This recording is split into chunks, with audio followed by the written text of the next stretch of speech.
Hello, everyone. Good afternoon, ladies and gentlemen. Good morning, Dr. Huang. This is Nick from VTR, and on behalf of VTR colleague, I warmly welcome all of our friends to attend this webinar. Thanks for your attending. As the main raw material price still going up, all of the feed mill customers face great challenge caused by the cost increasing. How to maintain the cost stable or even reduce cost while keep the animal performance as good as before. It's very important for all of us. Today, we are honored to invite Dr. Huang, VTR technical consultant, to introduce one of the solutions by the application of our amylase product. I think most of our customers already know Dr. Huang. He's from Spain and graduated from universities of Madrid.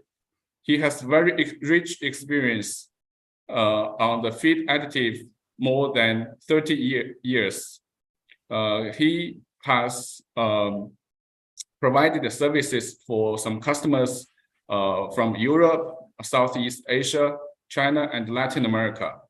Now, we are honored to invite him to present our product, amylase. Thank you. If you have any questions, we can have a communication QA session after his presentation. Thank you. So Dr. Huang, you can help to start. Thank you, Nick. And good afternoon, everybody. To me, it's an honor and a pleasure to address to you today. In the topic that we are covering is compound alpha amylase for improving starch digestibility in poultry diets. So just please let me fire up my presentation and please confirm that you are seeing the presentation itself and not the presenter, which is not always easy when dealing with multiple monitors. And let's see how it goes. Okay, I'm going to share my screen. Please confirm that you're able to see it, please.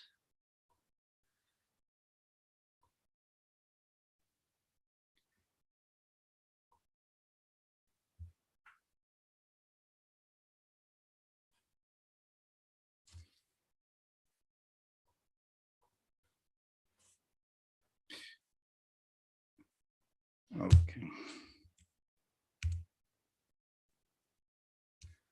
Can you confirm, please, that you are seeing my presentation? Not yet. Not yet. Yeah. You don't see my presentation. Okay. I'm going to then change. Oh, okay. I understand why. Sorry. My fault. Can you see the presentation now? Yes. Okay, so let's start then. As I said, what we're going to do is to study the way we have to improve starch digestion, particularly in poultry diets. We'll see the mechanisms, the applications, and the effect that amylase has on this particular nutrient. So the presentation has the following outline. First of all, the introduction that I'm just doing right now. Secondly, a little bit of background, talking about amylase in general, the type of amylases they are, how they influence initially starch digestion. Afterwards, we will be studying factors influencing starch digestibility. Knowing the limitations, we might know the way to overcome those. We will see some trials, application of different amylases in poultry, some from university trial, and trials that are specific to the RUIKANG compound amylase. And finally, we will draw some summary and conclusions. So going down to the introduction, amylase as the major amylolytic enzyme in the animal body was discovered by a French chemist, Anselme Payen, who discovered and isolated this enzyme at the mid of 19th century, 1833, and he named it amylase because amylum means starch in Latin. Mechanistically, amylases are alpha-1,4 glycosidic bond degraders. They're hydrolases. They open up this kind of bonds. And from the industrial standpoint, we can obtain amylases from different sources. It can be directly from animal organs, for instance, swine pancreas. We can obtain from microbial sources, either fungi or yeast or bacteria. And each one has a particular characteristic and unique attributes. Amylases are not only used in animal feeding. These are extremely important enzymes in the industrial environment where they are used to produce a host of different products like maltodextrins, modified starches, glucose and fructose syrups, and is also being applied in some other industries like food, textile, or paper, among others.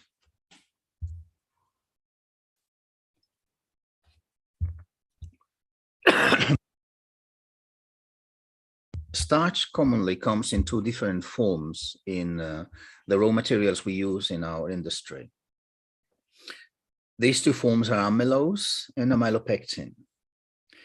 Amylose is a linear chain of alpha-1,4 linked glucose molecules. They are linear, as I said, but at the same time, they are tightly packed into a helical form that makes it a very, very compact molecule. Amylopectin, on the other hand, has two different types of bonds. The alpha-1,4 common to amylose, but is a branched molecule.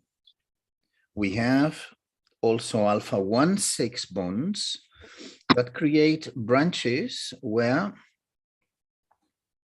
this molecule ramifies and causes a different property in this molecule. This is probably the largest polymer known in nature. It's extremely, extremely big. It's very heavy, has a lot of chains, and depending on how do you look at, it can be a source of glucose, it can be a limiting for the source of glucose as nutrient. We can see here how a starch is structured and how it is distributed.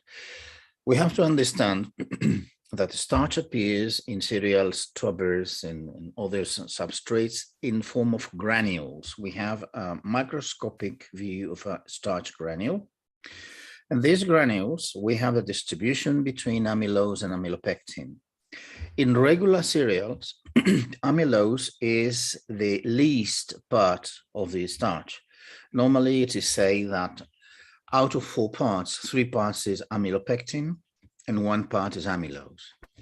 Also, they differ in the way they are distributed. Amylopectin, as I said, is a branched chain of glucose molecules branched with 1,6 bonds, and it appears as a tight 2-helix form within the granule, while amylose is a rather long, straight chain with very seldom time it appears a little bit ramifications, and it appears as a single helical. Within the granule, we might see different parts. They are called lamellae, which are made in amorphous and crystalline forms of starch that provides this rugged appearance. Depending on how this is distributed within the granule, we can have different types of starches. For instance, we have the A-type of starch, the B-type of starch. This usually appears in cereals. This one appears in tubers, in roots.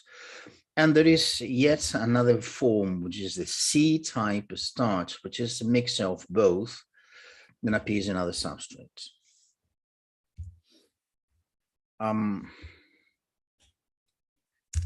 Okay. The starch degrading enzyme, as I mentioned before, is called amylase. Amylase is a multi-domain enzyme that has several characteristics. 3 domains, as you can see there in the different colors. This is alpha amylase, and this enzyme contains 2 important points. One is a calcium ion and is a chloride ion. These 2 ions are absolutely needed for its activity. If there is no calcium in the amylase, there is no amylolytic activity. But amylase, alpha amylase, is not the only enzyme present. We see here, for instance, how alpha amylase of organic origin, directly from pancreas, attack cornstarch in an in vitro digestion experiment. This is cornstarch granules, and we see the progression of alpha amylase attack, which starts with creating pits into the surface of the grains. Amylase get inside the grains and start degrading them from within until the granule is finally digested. So this would be the way amylase attack starching granules in normal ways. But we just have not one amylase at our availability. Alpha amylase is the major amylase produced within the body, but we can provide industrially different type of amylases that have different applications because they have different attack points. For instance, this table shows the differences type of amylase we have at our disposal, and we see alpha amylase, beta amylase, pyrrolanase, and glucoamylase. All are amylases and all attack different parts of the starch chain. For instance, alpha amylase is as alpha-1,4-D glucosyl polymer at internal positions. That means it is under attack. It fragments the starch into smaller fragments. This is what happens physiologically. Starch is not completely degraded by alpha amylase. It is just divided into smaller fragments, and therefore there are other enzymes in the brush border in intestinal cells that end up degrading those smallest fragments into glucose, and then this is uptaken and is transported inside the cell as an energy source. So the product of this attack is dextrins, maltose, and malto-oligosaccharides. So small starch chains out from the integral starch chain. When these amylase finds a 1D6 D-glucosyl, that is the branching point, it cannot progress its digestion, so it stops. So this is a stopping point from the alpha amylase activity on branched starch, which is, of course, amylopectin. Another question: when amylase attacks starch, viscosity is rapidly decreasing because, of course, the starch is divided into smaller fragments and then the solution decreases in viscosity. Beta amylase is an amylase with a different point of action. This is an exo attack. It attacks the last two glucose molecules out of the starch chain. So it produces maltose. Maltose is a disaccharide. It has two glucose molecules. And as an alpha amylase, when it finds a branch point at the attack point, it cannot bypass it and it stops its activity. As being an exo attack, the decreasing in size of the starch chain is slower, and therefore decreasing viscosity in solutions is slow. Pullulanase is a different alpha amylase, which is specialized in the alpha-1,6 glycosyl bond, that is the branching enzyme. What it does is separating from the skeleton of a starch the branches, which are found at 1,6 point. It is an exo attack. The production is a disaccharide, maltose, or short starch chains. They can be called pullulans. These are the components of these branches in amylopectin. Of course, being specific 1,6-D glucosyl enzyme, it can, of course, bypass the action point at this point. And the consequences of pullulanase activity into the solution, starch solution, is increasing viscosity. And finally, we have the glucoamylase. Glucoamylase is an amylase that attacks the last glucose molecules in the starch chain. That is, it's an exo attack enzyme that produces glucose. And of course, as being a specific alpha-1,4-D, it cannot progress if it finds a 1,6-D glucosyl. So you understand that trying to divide the starch into its major components so we can profit it as much as we can as a glucose source may require more enzymes that the organism or the body has, actually. And this is the rationale behind the compound RUIKANG amylase we are discussing today. Enzymes are applied more and more and more in poultry industry, but we have to know which are the limitations and potential benefits of this starch. When we are discussing enzymes, what we are doing is trying to improve digestive processes, because most often digestion of nutrients is not complete. The reasons why is, for one side, is the limitations of the metabolic enzyme systems. Not all animals have all enzymes required to degrade all anti-nutrients present in the substrate, or because the enzymes are substrate specific, and in an animal organism, we might lack a specific enzyme for a specific nutrient or anti-nutrient in the diet. And we can see that in studying the different substrates available to us. For instance, if we have starch, in a starch, we have mostly is alpha amylase, but we might find also starch is branched, is not alpha-1,4, is 1,6 amylase. Alpha amylase is not degrading the alpha-1,6 bonds. We require other enzymes that they are not secreted by the animal, and therefore this limits the starch digestion.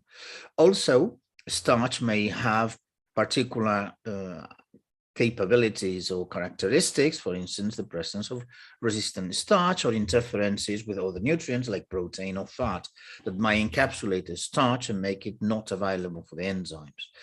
In the case of the protein compound, the protein substrate, we have endoproteases, but the activity of these endoproteases can be limited by insoluble protein, or can be limited by trypsin inhibitors that limit protein internal or endogenous protease activity, etc.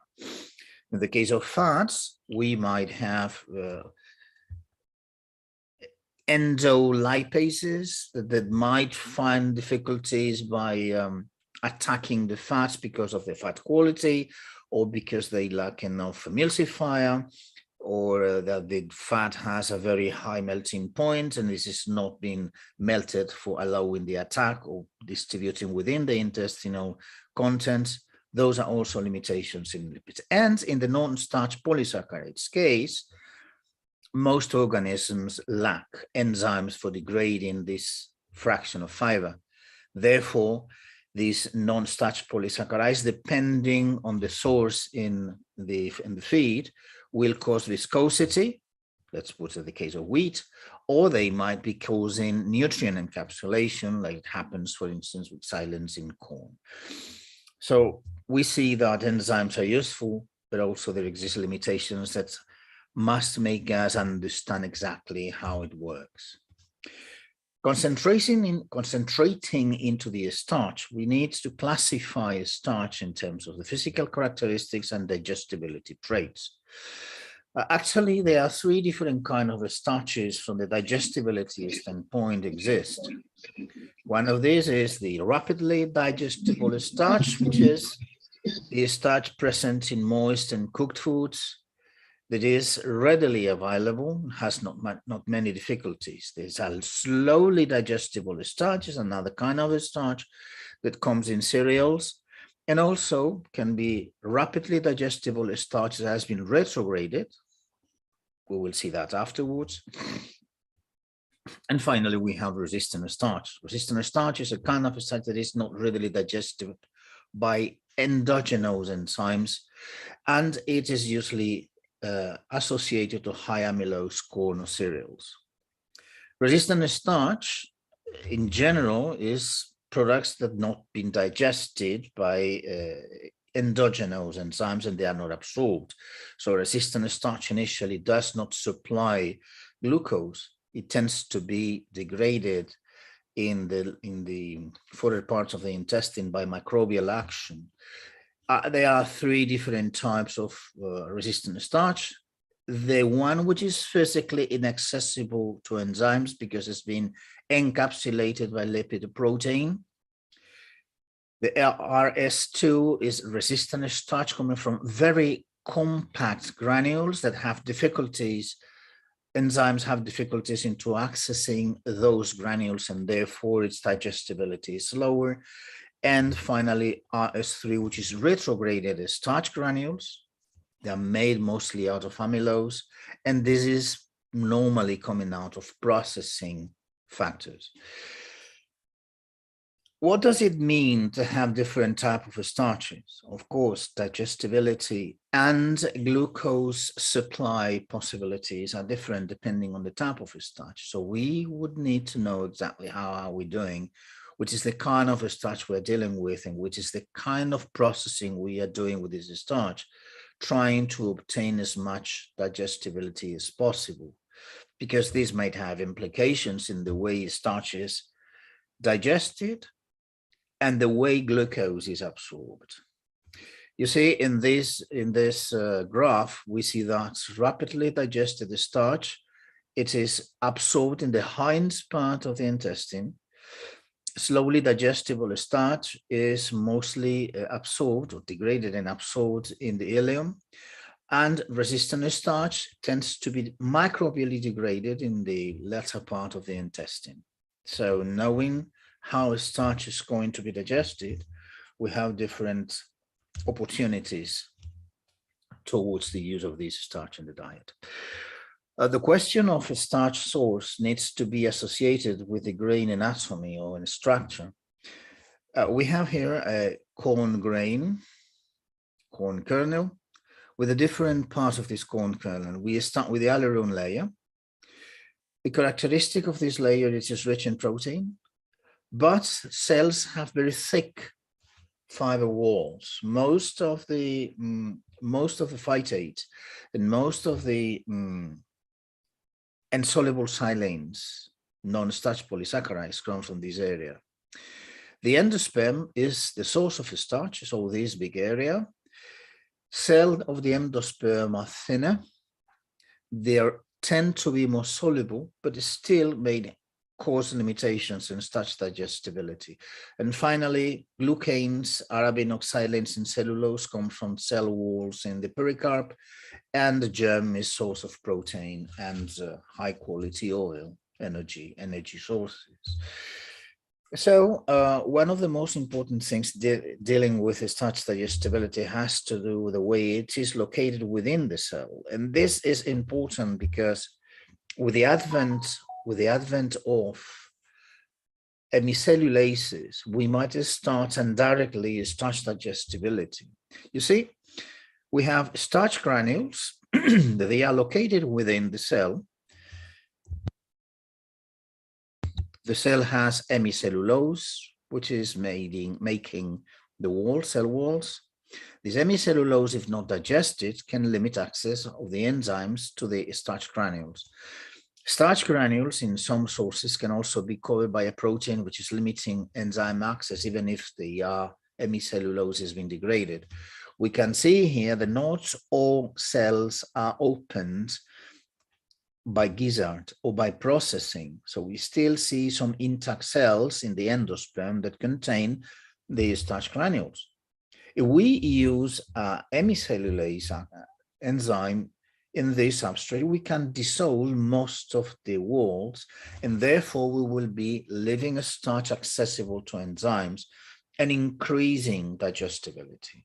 So we see the need of associating different types of enzymes to obtain or to achieve the maximum substrate digestibility so that we can obtain the maximum nutrient flow in the birds.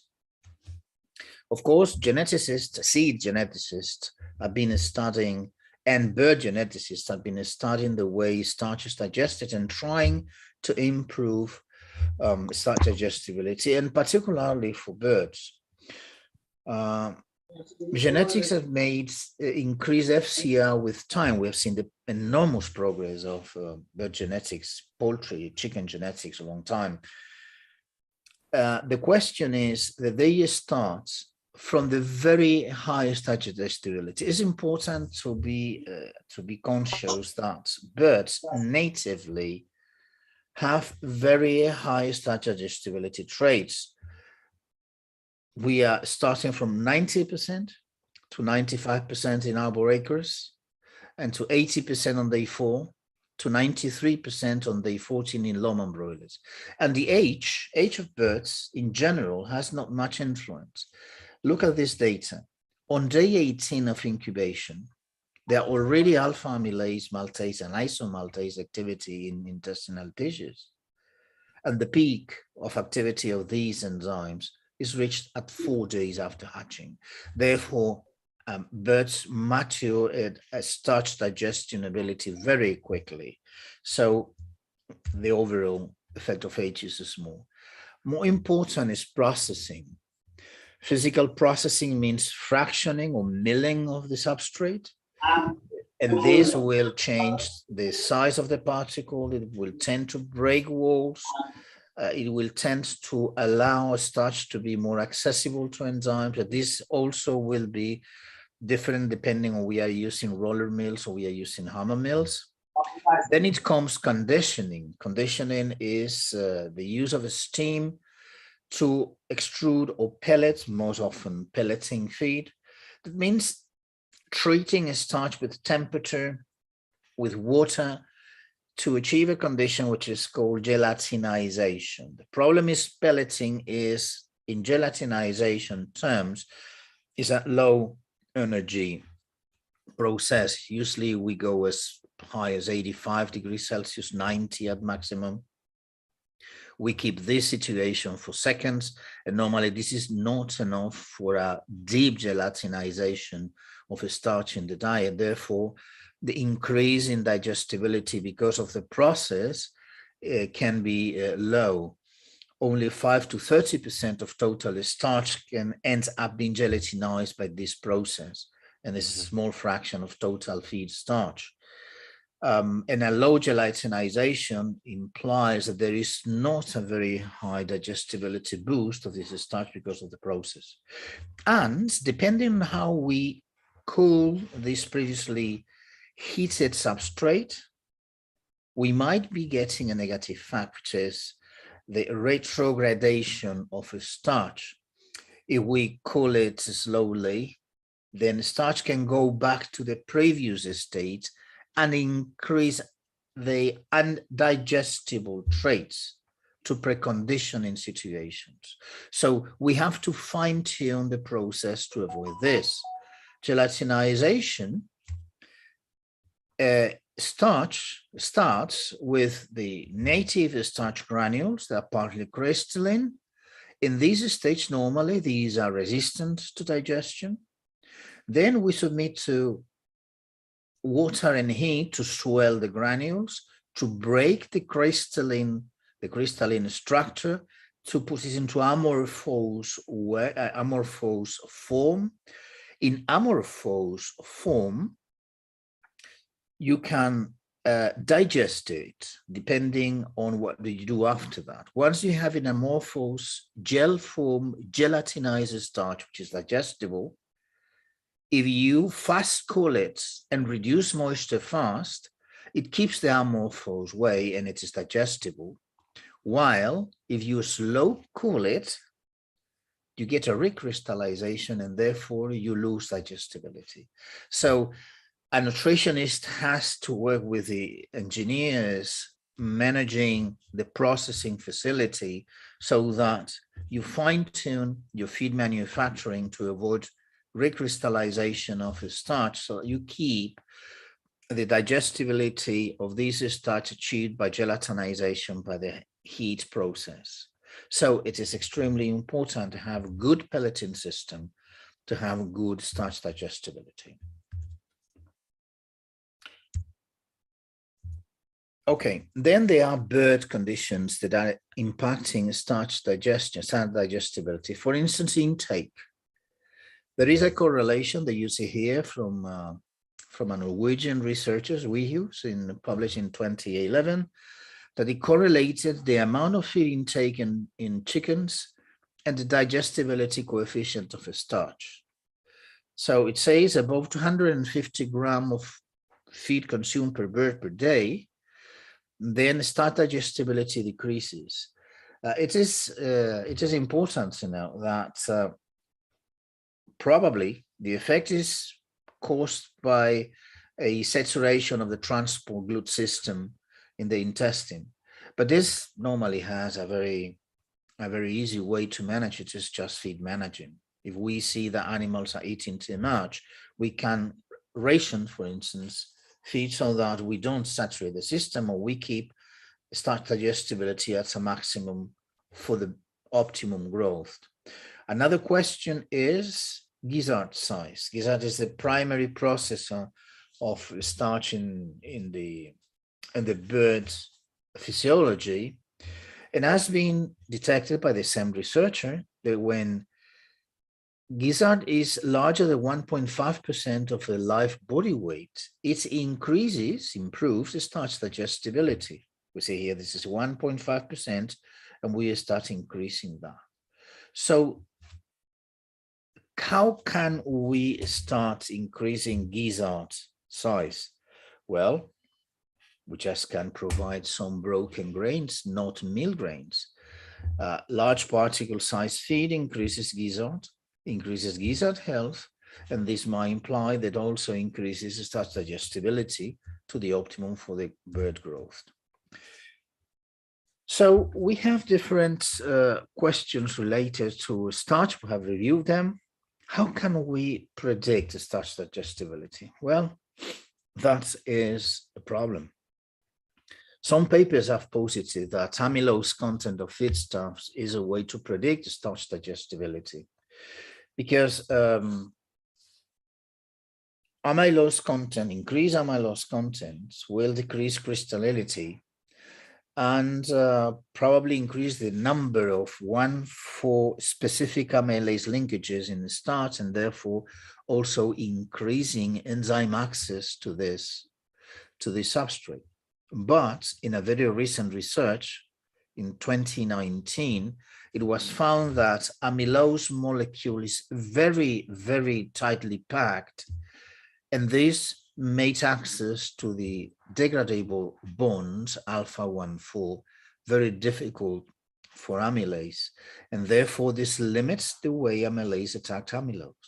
In fact, high amylose corn is considered to be resistant, containing a high amount of resistant starch. So we need to improve our knowledge on how starch is digested depending on the amount of amylose existing on the corn.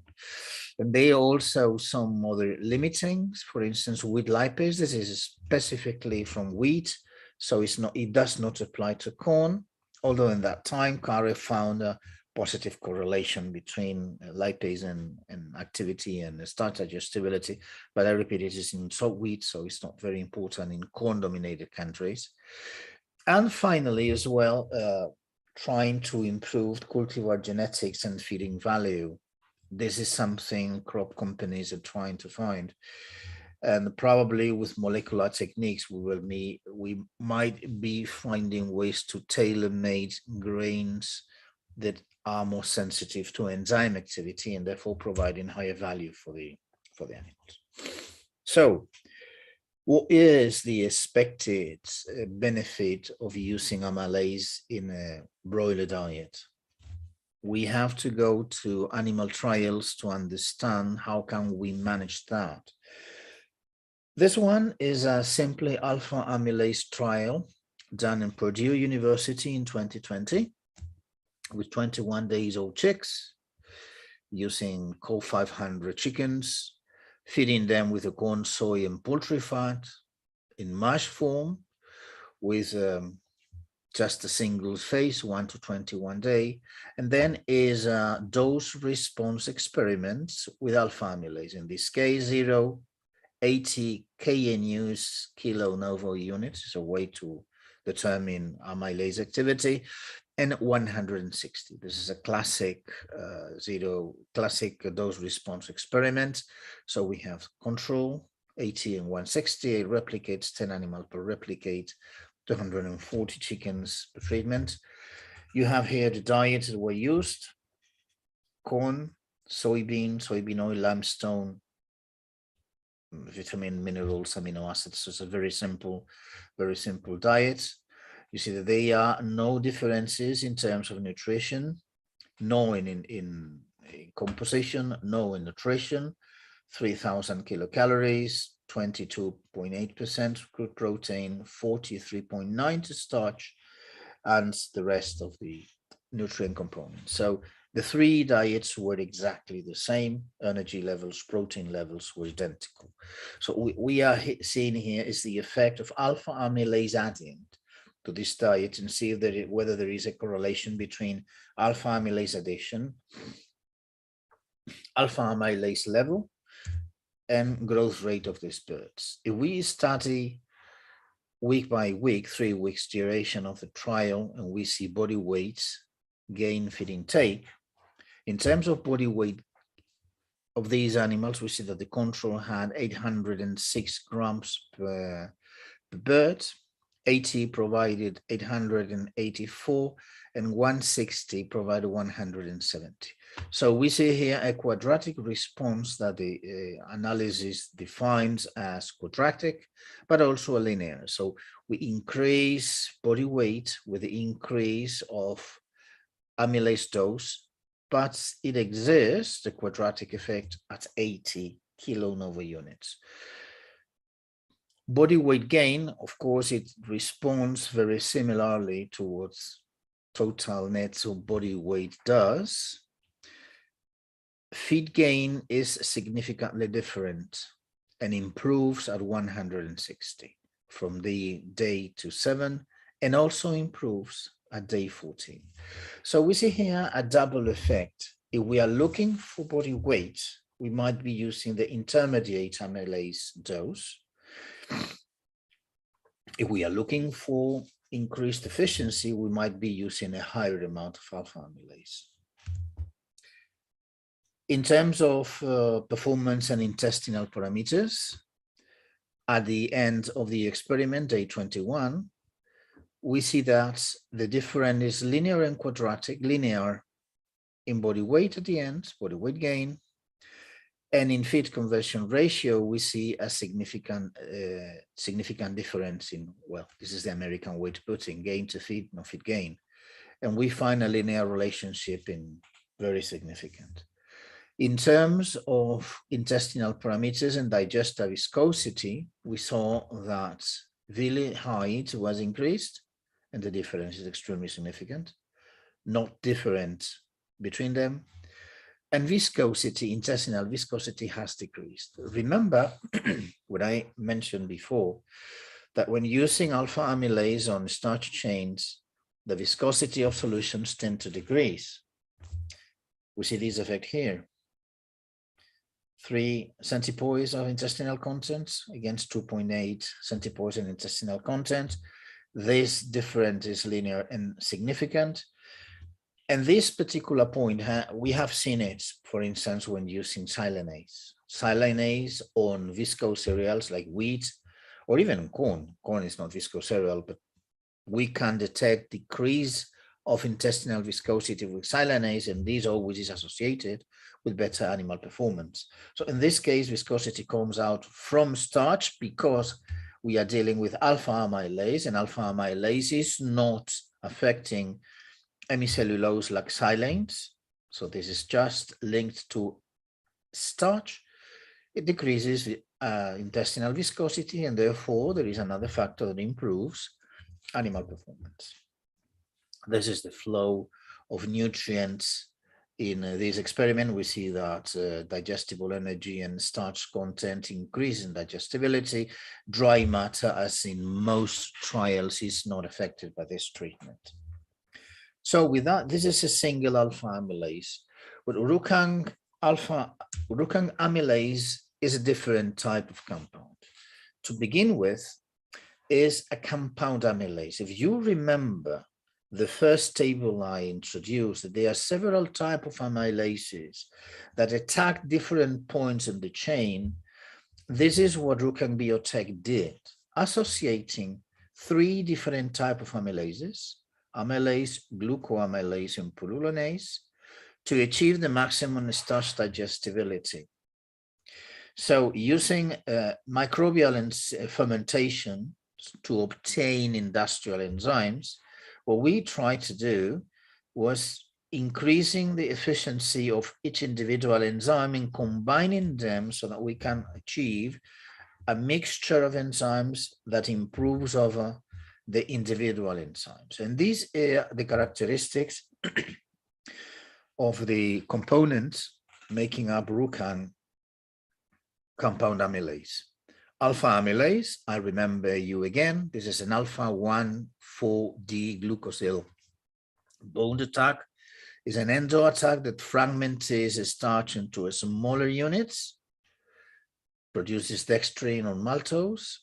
Pullulanase, that debranches amylopectin, creating small chains of 1,4 alpha 1,4 that can be attacked by alpha amylase because it will find this alpha 1,4-D glucosyl, and glucoamylase that will extract the last glucose both from the starch chain of the pullulans produced by the pullulanase. So initially, the combination of these 3 enzymes should degrade the starch at a maximum rate, depending on the animal conditions, feed production, and starch characteristics. So the only way to test that is to do a complex trial, testing the different compositions. That was done in RUIKAng Research and Development Center using Ross 308 chickens in batteries, fed corn, soy, corn gluten meal, and fish meal,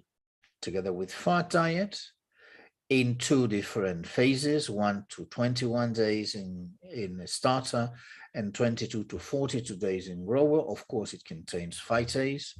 That's something which is absolutely 100% usual today.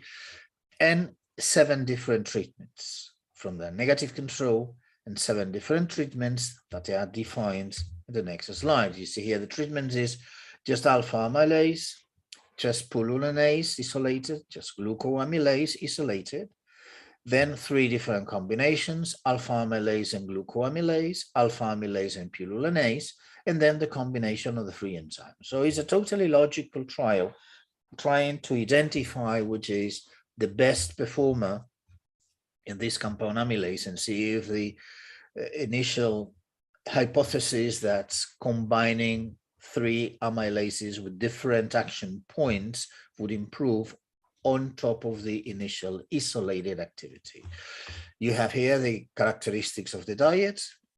Is 58% corn in start and 60% corn in grower, 29 and 25% soybean, a little bit of DGGS, corn gluten feed, fish meal oil, and then mineral vitamins, trace minerals, premix, and amino acids.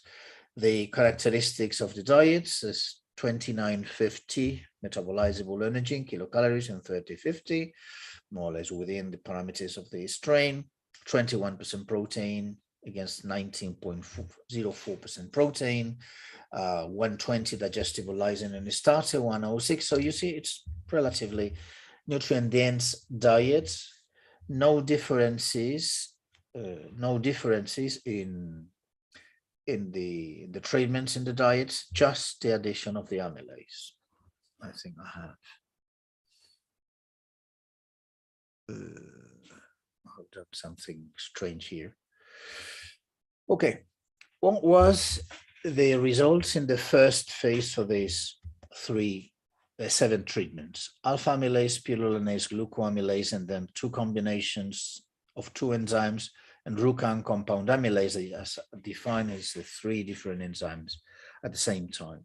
Well, we see that impact on final body weight has a mild effect on alpha amylase, pullulinase, glucoamylase, 859 at 60 gram body weight at the end of 21 days.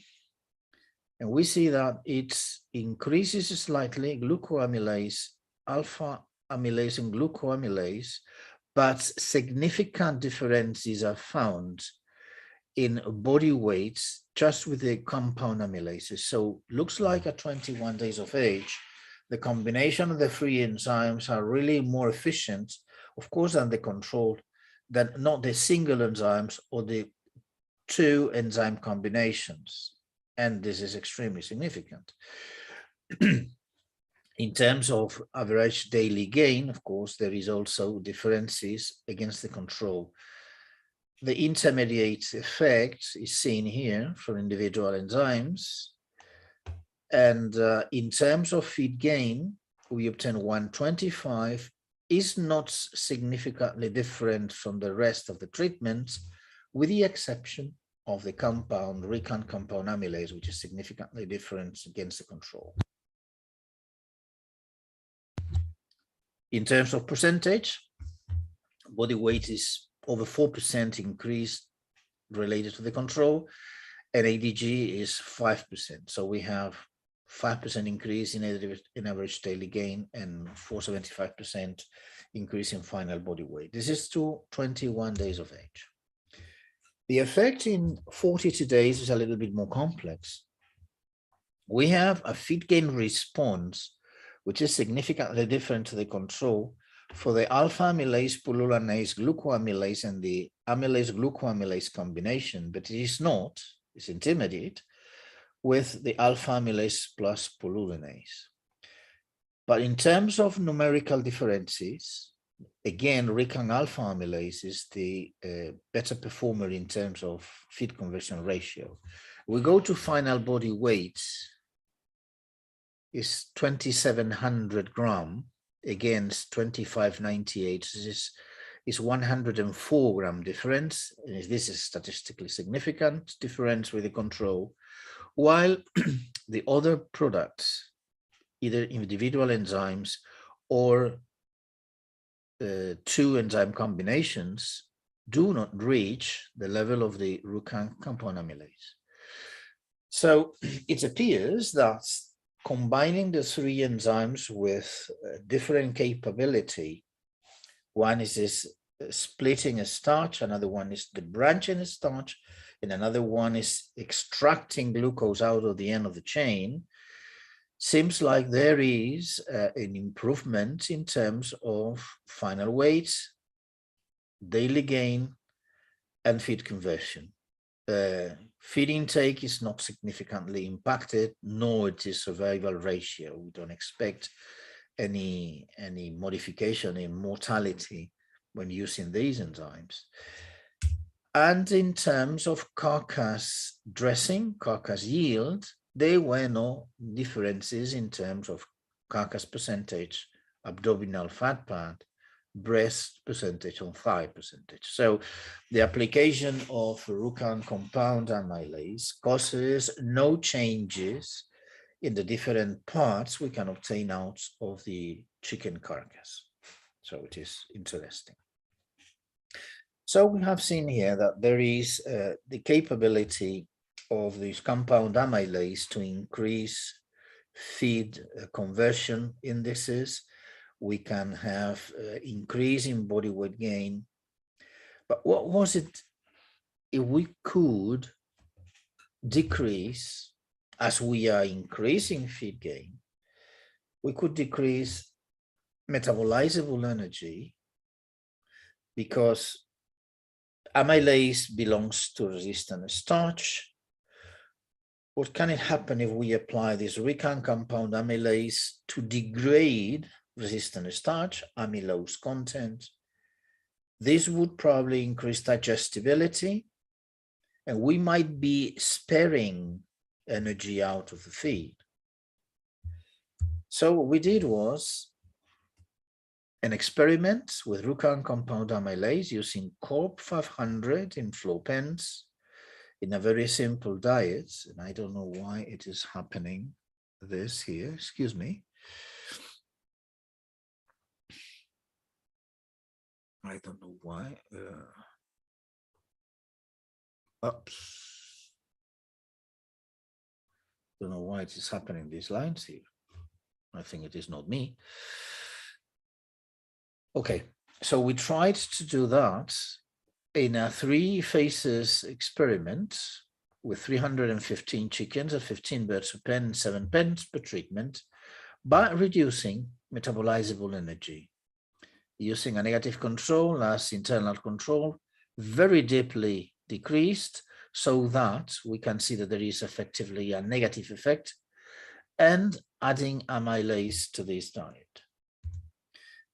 If we study weight, feed intake, and FCR treatment, we see that the positive control achieved 2670, 100 gram of body weight on week 6. The negative control, of course, 300 kilocalorie less, was really stunted growth, but this is what we're interested. And the RUIKANG compound amylase was 2623. It is slightly less than that. I will explain afterwards. Feed intake was not significantly impacted, and FCR was much worse in the negative control diet, and it was statistically similar with amylase. Well, we did not have achieved the performance of the control. But why? We have started with 75 kilocalories difference in metabolizable energy in the starter feed, and 100 kilocalories in the grower feed for the amylase RUIKANG compound amylase treatment. We did not got the same body weight gain and the same FCR. FCR was slightly different, not statistically different, but numerically it was not equal to the control. Doing energy consumption data, we found that the maximum energy we can compensate was 40 to 45 kilocalories of metabolizable energy. When we apply 75 and 100, what was happening? This was designed to treat high amylose starch. But the problem was the experiment used number 2 American corn, with less than 25% amylose. We did not find exactly the amount of amylose we required, and that was the reason why we obtained only 45 kilocalories difference. But if we put money on that 45 kilocalories, we find a very interesting savings inducing RUIKANG amylase in broiler nutrition. If you are able to work with high amylose corn, the efficiency of this solution is higher. So we can obtain or we can achieve some summaries and some conclusions. There are parameters that influence the starch digestion. Depending on the starch composition, there will be different points of digestibility, either in the hind part, the medium part, or the lower part of the intestine. There's somebody which is inadvertently drawing into my screen. Yeah, that's it. So somebody which is drawing to my screen. Depending on the starch is degraded rapidly or slowly, you can find different areas and different effects for this starch. It can be the same, it cannot be the same. For instance, resistant starch is going to be degraded in the last part of the intestine, basically by bacteria creating volatile acids. And this might positively influence digestion as well, but we would not be obtaining as much energy as possible out from the starch. We have to discuss, or we have discussed the complex starch, protein, and lipid that might limit access of amylase to this starch. We have to know how we can bridge that, and this might imply the use of enzymes to allow accessing amylase to a starch and increasing energy providing.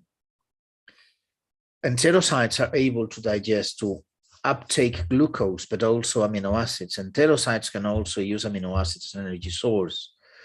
So this has to be studied. This interplay between glucose, amino acid digestion, it might be sharing similar transporters.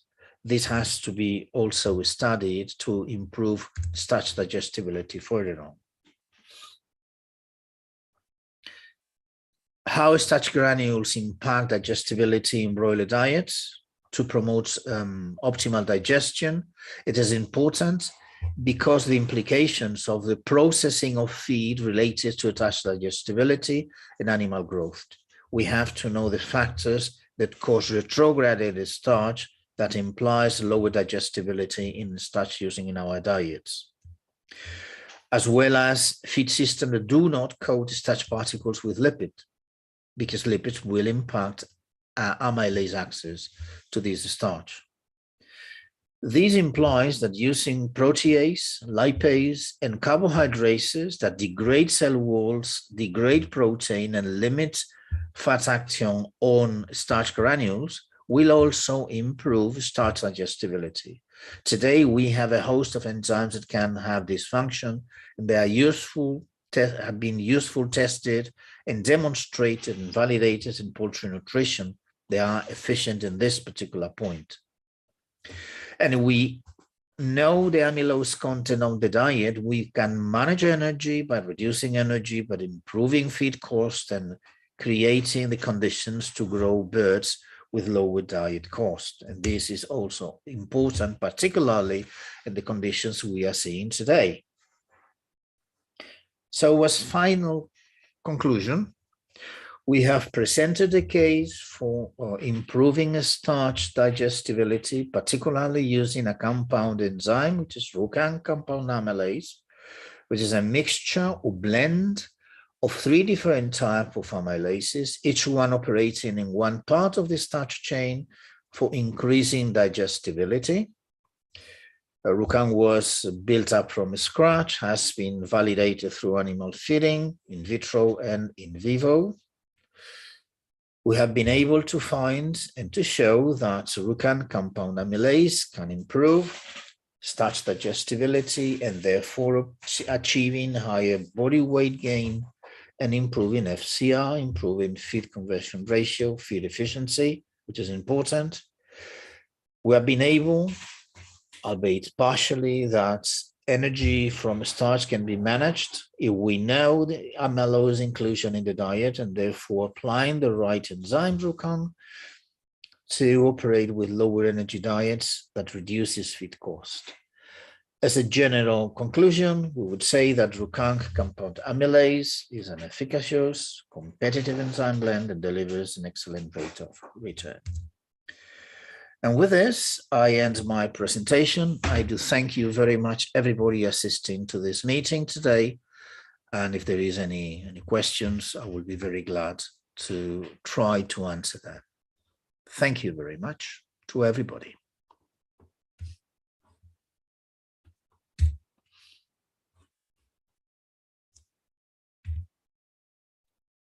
Thank you, Dr. Huan. We have some questions in the box. Can you help to check? Yep. Let me just see.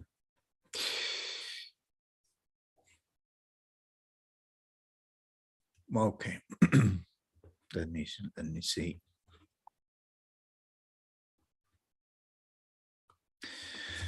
They are 1, 2.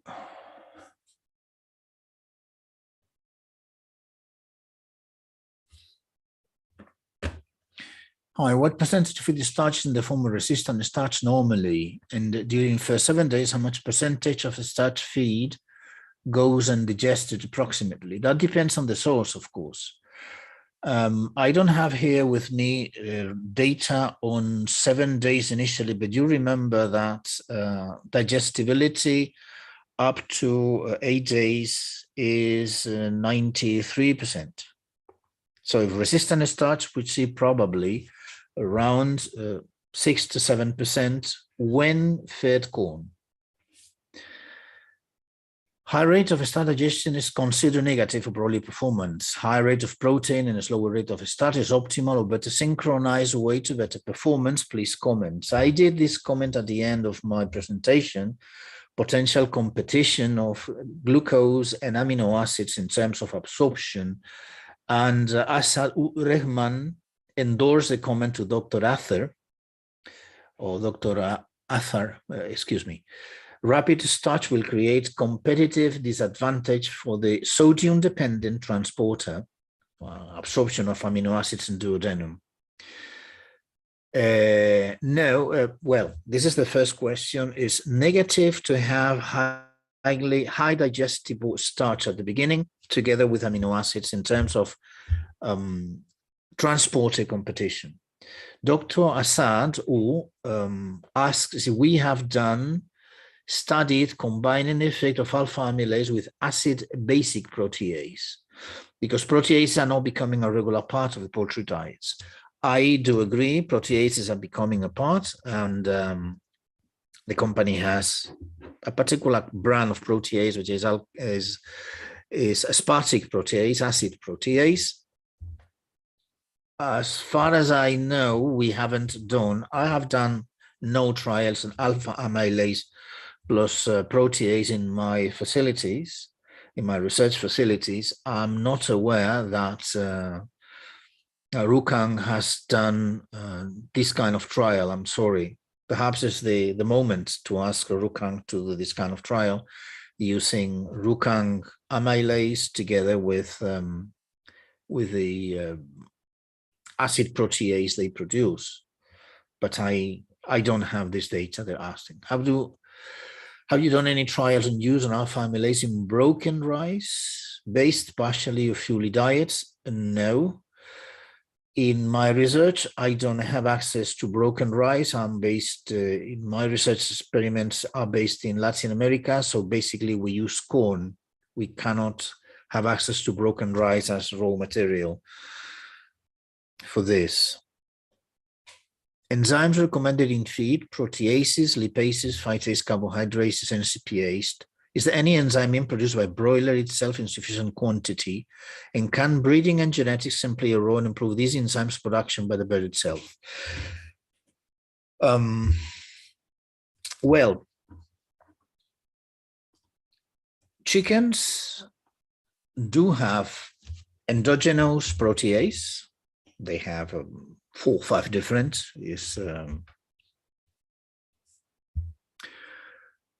Chickens have one lipase. Chickens have alpha amylase. Chickens don't have any phytase produced by themselves, endogenous. Chickens don't have any NSPases.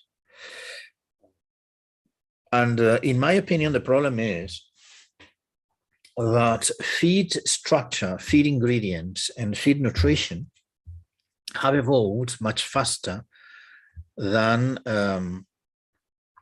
what the geneticists have been able to do in terms of organ development, and particularly secretory organ development. There was a paper published in 2014 that studied the weight of the secretory intestinal organs in broilers related to body weight between breeds from 1955 and 2014 birds. The secretory size of the intestine, I mean, it's intestine plus liver plus pancreas, related to body weight gain, the weight of the secretory equipment of the bird decreased with the increase of body weight. So while body weight increased, the size of the secretory equipment of the bird decreased. To me, this is an inverse evolution that probably would limit the secretory capacity of the bird, and this will probably force us to use more and more exogenous enzymes if we want to keep growth rates in modern animal production.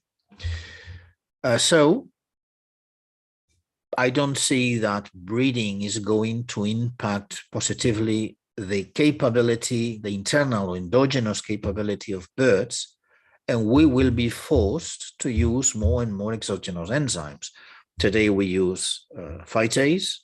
As said before, protease is being started to be used. It's very prevalent. Carbohydrates is prevalent. Phytase is prevalent. We are now saying amylase. We are saying amylase and other kind of, we are saying lipases. So we are finding new ways to degrade nutrients as maximum, but always using exogenous enzymes because birds cannot produce some of those enzymes, and endogenous enzyme production can be limiting. Can we use this product not on top, make reformulation? This is what we tried. This is a question. Can we use this product not by on top, but make reformulation to reduce cost per kilo feed? Yes, this is what we tried in our experiment. We applied 75 kilocalories and 100 kilocalories, but due to amylose content, we found that just half of that was useful. Well, it was not the total matrix we applied, but we can be significantly reduce feed cost by reducing energy. Can we optimize the first grade of feed when we use second grade of feed? That is more difficult because enzyme are substrate specific, and this second grade of feed has to be defined, which are the limitations. Why is this feed considered second grade? So we need to study first the substrate and then apply technology, try to improve its digestibility. It's two general terms. I don't have any answer to this question. And a negative effect when we use in superdosing condition, I suppose that this superdosing condition is akin to what we are seeing in phytase. Most often not. If you use an excess dose of enzyme, the only thing you might find is a plateauing. So when you increase the dose, you don't see an increased effect. I remind you the effect we saw in the amylase trial in Purdue University, into which doubling the amylase content did not improve body weight, but achieved what is called a quadratic effect. So the optimum in this trial was 80 KNU, and applying 160 did not improve above 80. So not always in terms of enzymology, not always more is better. Sometimes just finding the right amount is the key question. There's somebody saying that I can hear the voice of the presenter. Don't know if it is right now. Better carbohydrates, lipase, and protease in early life. Okay, this is a fairly logical question. I guess carbohydrates might be referring to hemicellulases. I mean, silanase and the like enzymes. This is not only in first stage, is in all bird life because they lack hemicellulases. They cannot digest xylanes or beta-glucans if they exist, or mannanes. Therefore, if you have a diet which is rich in these ingredients, you might need using these enzymes throughout the animal's life. Lipase is interesting because we have done some trials using lipase, not only in young age, but also in the whole life. And we have found a positive effect throughout the 6 weeks of the animal life. I'm talking particularly in chickens. And protease, likewise, we have found a positive effect of certain doses, because in protease, we found also quadratic effect, like Purdue University found in alpha amylase, also throughout the life of the animal. But in this case, lipase and protease were added with a protein matrix for protease and an oil or energy matrix for lipase. This is important to mention.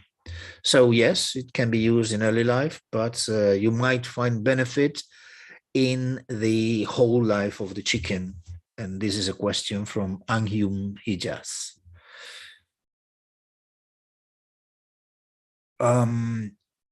Akbar Nur Hakim asks, is there any specific parameter that can be measured that the resulting performance is the result of the enzyme's performance and not from other variables?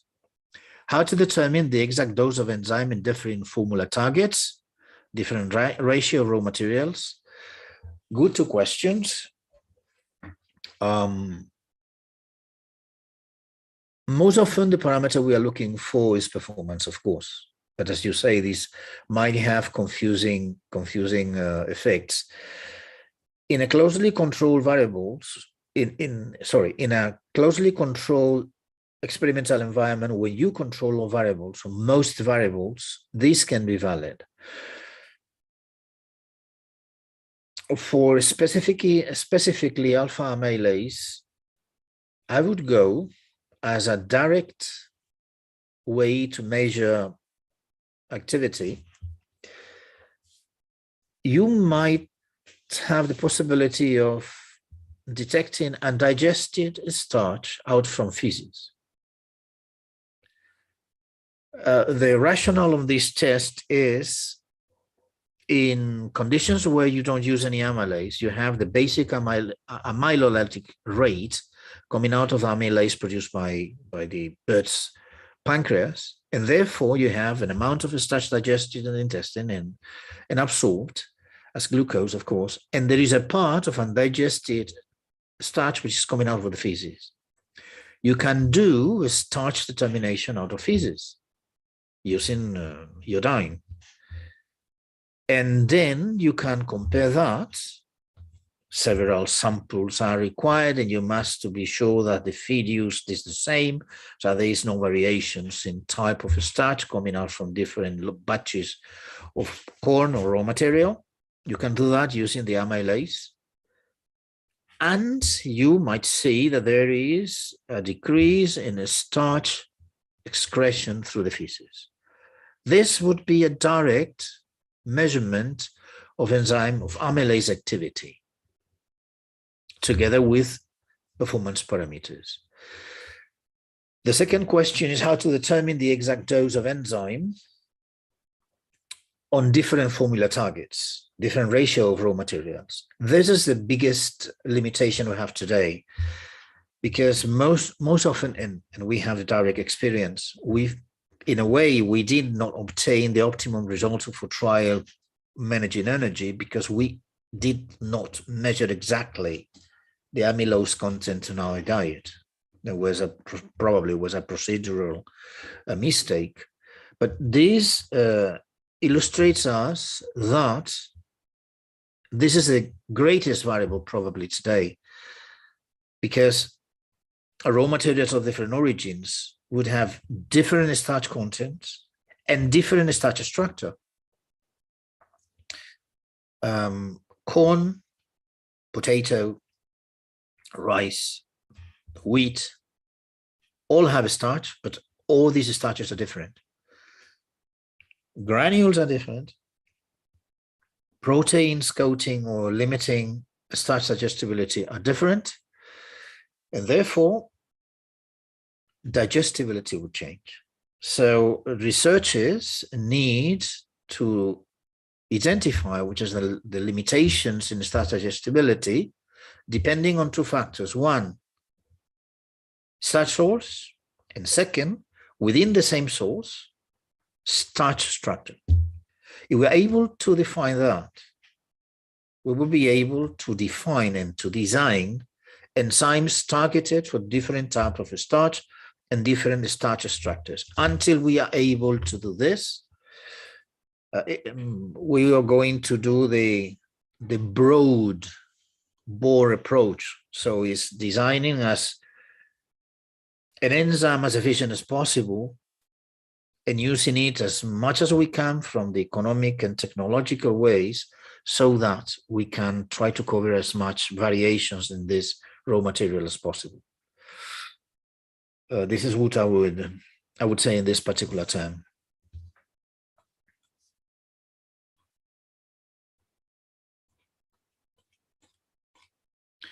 I don't see any additional questions.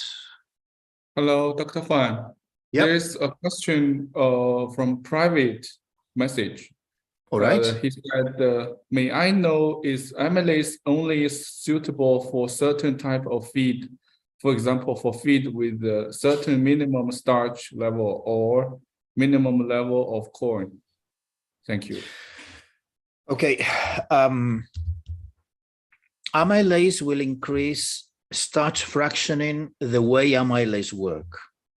So amylase would not provide by itself more glucose.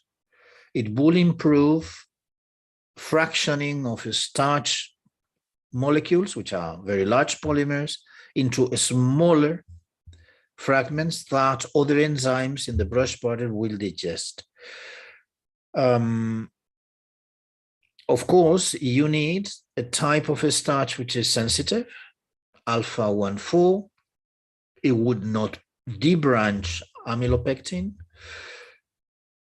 And if the amount of a starch in the diet is low, most probably alpha amylase from pancreatic sources, from the pancreas, would be enough to digest this low amount of this little amount of starch in the diet. So you have to have a relationship between substrate and enzyme so that you can have this specific activity.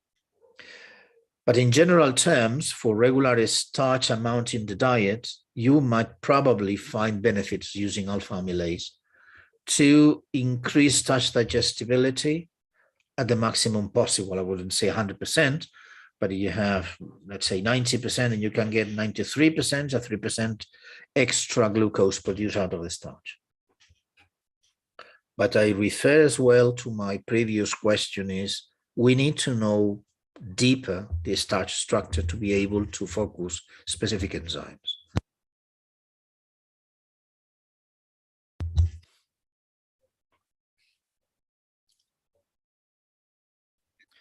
Okay, so if there are no more questions, I do thank everyone coming out today. I just hope this session was useful for you. If there's any potential questions, please send them to RUIKANG representative. They will be transferring to me in due time. Thank you again. Okay, thank you, Dr. Huan. Thank you, all our friends.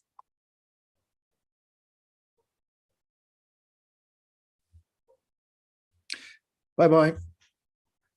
Bye-bye.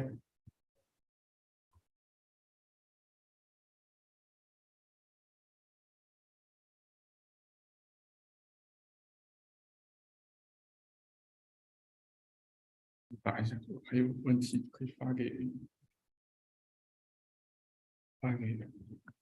销售经理呢。